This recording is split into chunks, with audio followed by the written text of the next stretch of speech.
Oh fellas, PB2 Smurf here. Sorry for delaying videos and things with current world event that's going on right now, as well as horrendous weather, snow, rain. All my projects, as you know, are done outside.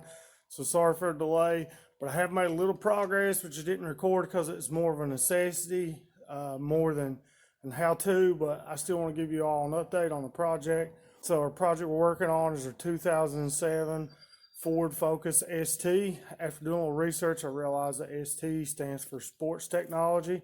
Apparently Ford reintroduced, instead of using SVO, they now use ST.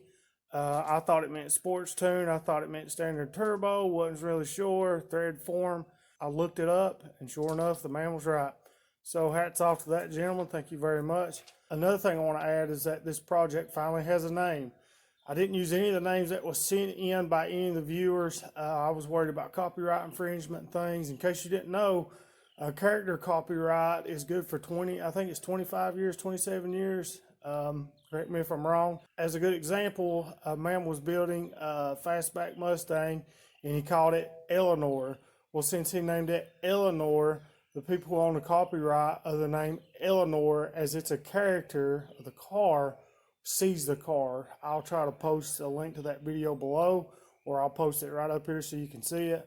So therefore, I didn't really want to use any of the names because that would require me to do research to make sure that the name's not copyrighted. However, while driving down the road one day, little bit, my son said, "Dad, we should name it Buster."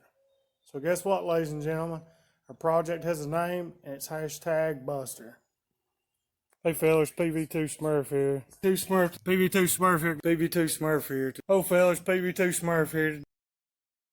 Couple things I did on the necessity is the front headlights were very hazy over. These are the headlights now. I will roll some picture footage through here to show you the before, during, and this is the after. The before and during was really awful. These lights have seen way better days, but like many lights nowadays, they're made out of composite plastic, which requires you to sand them to remove them. I know there's a popular YouTuber that uses one method, using clear coat to do it, but I really didn't find it sufficient. After checking another YouTuber, a popular YouTuber, I was able to determine that which sanding kit to use. I will link their video in the top corner here, so that way if you decide whichever route you want to go, this may be something that's very helpful to you. That was a necessity. I didn't feel it was worth filming. Another thing that I've done is I've changed on Buster here is that I've not changed anything specific with the outside of the car. However, I did replace the emergency brake cable, which was fairly straightforward, just a little odd and end things. I think I have some video of it. If I do, I'll put it in here. Next thing that we're going to change / modify is definitely emergency brake. Emergency brake, when you pull it, it's kind of tight, but it doesn't pull on the tires, and so really it doesn't have any functional use, and that kind of defeats the purpose of having a park brake / emergency brake. It's tight, but it's not pulling on the brakes, so we're going to adjust that issue, and we'll make sure that works, because we'll make sure in the event we lose hydraulic pressure that we still have a brake, and at the current moment we do not. So in order to remove this middle console piece that goes all the way back through here, it's pretty simple. There's 3 screws. Lift this cup holder thing up. There's 1 screw. Lift the other cup holder thing up. There's another screw. These are 4-way screws, by the way. Then on the middle console piece, there's 2 screws right there. Once you unloosen those screws, you should be able to raise it forward and then slide the console piece backwards. It should be yours to take. Here's a close-up. The third and remaining fastener holding on this console is located right in front of the rear cup holder. Now that's not too bad to get, right? Wrong. If something's been set in that cup holder, splashes up, has sugar in it, anything like that, it will actually cause this to seize in here as this one's done. I guess plain C it is.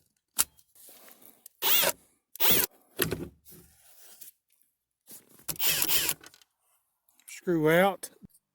Now in order to get this console section back on here, you have to undo the emergency brake so that way you can move around enough to fit it down in here.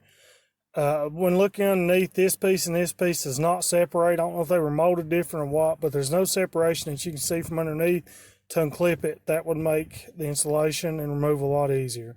As you can see, the boot for the emergency brake and the gear shifter both come off and out fairly easy, which will help installation and removal much easier. I always wondered while driving the car why it had a rattle. Well, imagine the vehicle's running and you have this heat shield over it. While it's running, it's going.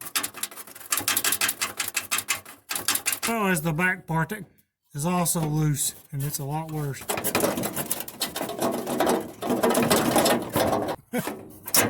Good day. And as you can see, making an appearance, just turning this around just to get it off. Just moving it clockwise motion.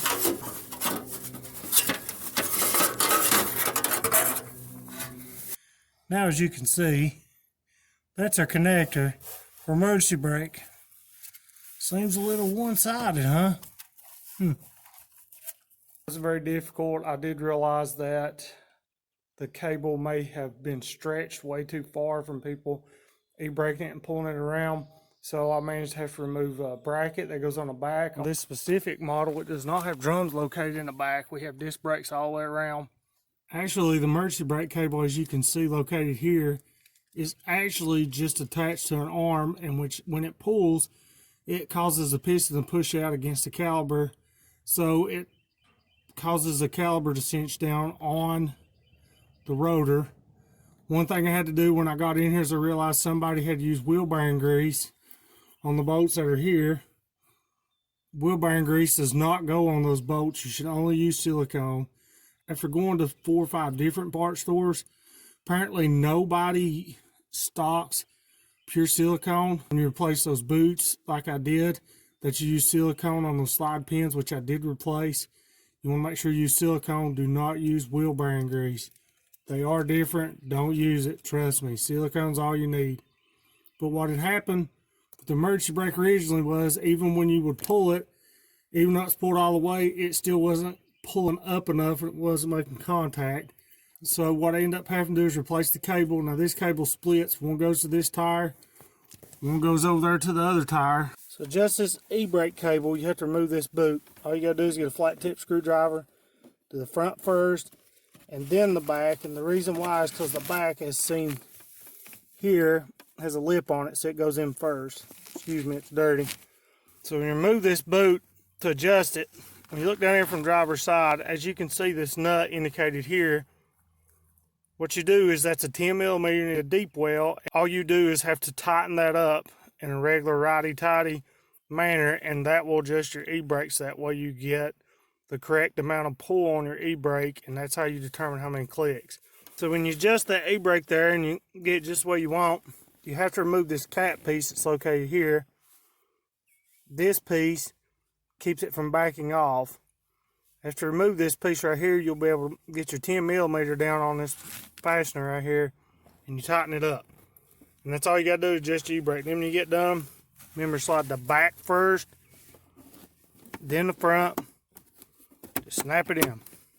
Hey fellas, I want to appreciate you for tuning in on the video. If I have anything that I missed, could have done a little bit better or whatever, let me know in the comment section below. As always guys, remember, your rig, your call.